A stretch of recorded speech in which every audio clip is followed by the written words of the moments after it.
दोस्तों, महाकुंभ जहां करोड़ों लोग अपनी आस्था और विश्वास के साथ पवित्र संगम में डुबकी लगाते हैं, ये केवल कोई मेला नहीं है बल्कि एक आध्यात्मिक यात्रा है। यहाँ लोग इस विश्वास के साथ आते हैं कि पवित्र संगम में डुबकी लगाने के बाद उनके पाप समाप्त हो जाएंगे और उन्हें मोक्ष की प्राप्ति होगी। जब गंगा, यमुना और सरस्वती के संगम पर लाखों श्रद्धालु स्नान कर रहे थे, तभी नदी के शांत पानी में एक अजीब सी हलचल मच गई।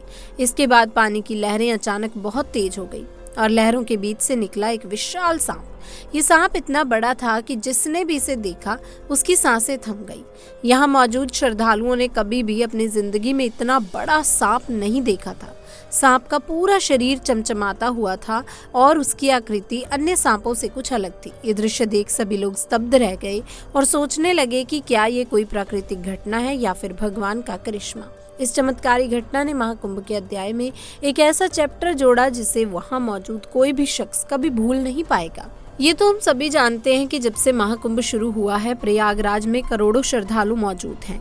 कुछ लोग यहाँ अपने पाप को धोने के लिए आते हैं तो कुछ लोग यहाँ के मन मोह लेने वाले नज़ारे को देखने के लिए, क्योंकि महाकुंभ मात्र एक मेला नहीं बल्कि इसका नाता भारतीय संस्कृति और आस्था से बहुत ही गहरा है। प्रयागराज में गंगा, यमुना और सरस्वती का मिलन होता है। यहीं पर कुछ लोग डुबकी लगा रहे थे और अपने पापों को धुल रहे थे। घाटों पर मंत्र उच्चारण, घंटियों की गूंज और श्रद्धालुओं का उत्साह माहौल को पूरी तरीके से आध्यात्मिक बना रहा था। तभी अचानक यहाँ संगम के बीचों बीच एक अजीब घटना हुई। नदी के शांत पानी में एक अजीब सी हलचल मची। इस हलचल को देखकर स्नान करने आए सभी श्रद्धालु चौंक गए।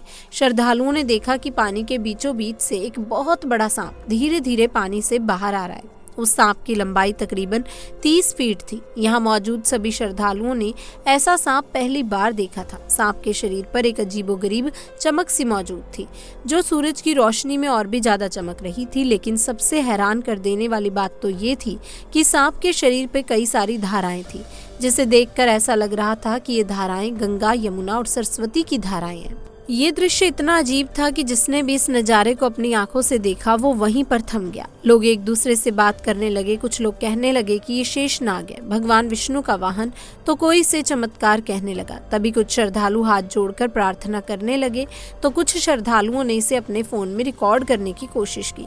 सांप बहुत बड़ा था, पर इसके बावजूद भी वो किसी को नुकसान पहुंचाने के लिए नहीं आया था। वो धीरे धीरे संगम के पवित्र जल में तैरता रहा। सांप को देखकर ऐसा लग रहा था कि मानो ये केवल और केवल यहाँ पर स्नान करने के लिए ही आया हो। जब इतना कुछ हो रहा था तभी एक बूढ़े साधु सामने आते हैं और वहाँ मौजूद श्रद्धालुओं से कहते हैं कि ये कोई आम सांप नहीं, ये भगवान का संदेश है। शायद ये हमें बता रहा है कि हमें प्रकृति का सम्मान करना चाहिए।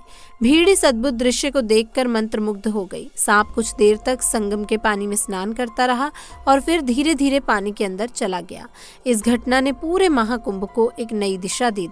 सांप के जाने के बाद श्रद्धालु इस बात पर बहस कर रहे थे कि आखिर ये सांप कौन था और कहां से आया था। लेकिन संगम के किनारे पर ऐसे बहुत सारे लोग थे जिनका मानना था कि ये कोई चमत्कार है। ये घटना न केवल उनके विश्वास को और मजबूत कर गई बल्कि उन्हें ये भी बताया कि महाकुंभ जैसा पवित्र आयोजन किसी अदृश्य शक्ति का आशीर्वाद है। तो इन सब को सुनने के बाद आपका क्या कहना है, कमेंट्स में जरूर बताएं। वीडियो पसंद आई तो लाइक करें, शेयर करें और चैनल को सब्सक्राइब करें। तब तक के लिए आप सभी को हर हर महादेव।